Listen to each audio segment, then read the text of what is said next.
నేను సునీత లక్కంరాజు. నిన్నటి రోజున ప్రజాస్వామ్యంలో ఒక చీకటి రోజు, ఒక దుర్దినం అని చెప్పచ్చు.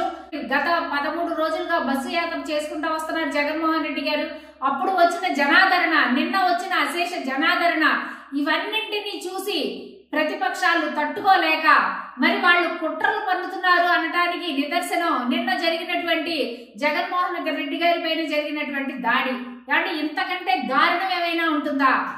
జగన్మోహన్ రెడ్డి గారి పైన రాయితో దాడి చేస్తే ఆయనకి కన్నుకి దెబ్బ తగిలితే, తలపైన నుదురుపైన దెబ్బ తగిలి ఆ రాయి వచ్చి పక్కనున్న వెల్లంపల్లి శ్రీనివాస్ గారి మీద పడి ఆయనకి కన్నుకి దెబ్బ తగిలితే ఇదంతా కూడా వైఎస్ఆర్సీపీ వాళ్లే చేయించుకున్నారు అని చెప్పడం అన్నంత దారుణం ఏమైనా ఉంటుందా? ఇలాంటి మాటలు చెప్పడంలో టీడీపీ శ్రేణులే సిద్ధహస్తులు అని చెప్పి కూడా చెప్పొచ్చు.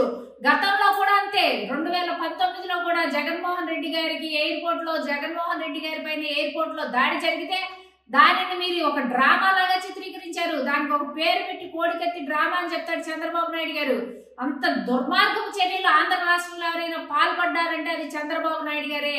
మీరు కూటమి కట్టుకొచ్చినా, ముగ్గురు కలుపుకొచ్చినా, నలుగురు కలుపుకొచ్చినా జనాదరణ రావటం లేదని చెప్పి ఎలా చేయాలి, ఏం చేయాలో అనే దుష్ట ఆలోచనలు పన్నే దుష్ట చతుష్టయం మీరు. అందుకే మీరు ఇటువంటి ఆలోచనలు పన్నుతా ఉన్నారు. నిన్న జరిగినటువంటి దాడిలో ఎవరెవరి హస్తాలు ఉన్నాయో, ఎవరు చేయించారో, చేసిన వాళ్ళు ఎవరో వాళ్ళందరికీ కూడా కఠినమైన శిక్షలు పడాలా.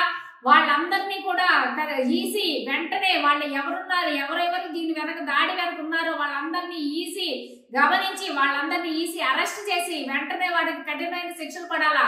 అది ఒక ఎత్తు అయితే, రెండో పరంగా చూసుకున్నట్టయితే ఎందుకు మేము ప్రతిపక్షాలు చంద్రబాబు నాయుడు గారే చేశారు అని అంటున్నావు అని అంటే దానికి కారణం ఏంటంటే ఆయన సభల్లో రెచ్చగొట్టే మాటలు ఏంటి?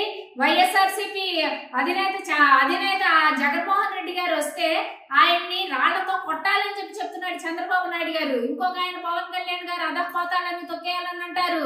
మరి ఇంకొక ఆవిడైతే తనకి కొట్టాలని చెప్తారు. ఇలాంటి మాటలన్నీ చెప్పి ప్రజల్ని రెచ్చగొట్టే ప్రయత్నాలు చేస్తున్నారు. మీ అందరికన్నా మించిపోయాడు మీ తనయుడు లోకేష్ గారు. రాయి ఎక్కడి నుంచి వచ్చావని చెప్పి ఎగతాళిగా ట్విట్టర్లు పెడతారండి.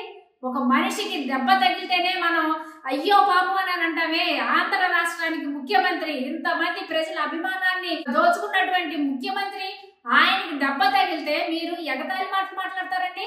ఇలాంటి ఎగతాళి మాటలు మాట్లాడే వాళ్ళందరికీ కూడా త్వరలో గట్టిగా బుద్ధి చెప్పాలా. ప్రజలందరూ ఈ విషయాన్ని గుర్తు పెట్టుకోవాలా.